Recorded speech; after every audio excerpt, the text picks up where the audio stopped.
కోనసీమ తిరుమల వాడపల్లి వెంకటేశ్వర స్వామి వారి ఆలయంలో మంగళవారం అత్యంత భక్తి శ్రద్ధలతో శ్రీ నారాయణ భట్ట త్రిపుత శ్రీమన్నారాయణీయం పారాయణ కార్యక్రమాన్ని జరిగింది.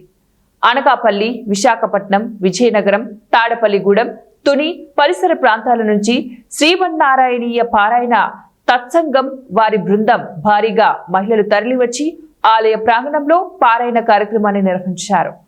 అనంతరం ఈ పారాయణ కార్యక్రమానికి సహకారం అందించిన దేవస్థానం డిప్యూటీ కమిషనర్ నల్లం సూర్య చక్రధరరావుకు బృంద సభ్యులు కృతజ్ఞతలు తెలియజేశారు. ఆయనను ఘనంగా సత్కరించారు. కార్యక్రమంలో కె మాధురి, నవీన్, కె భారతి, ఎం సత్యవతి, పి అనుపమ, ఏ మీనా తదితరులు పాల్గొన్నారు.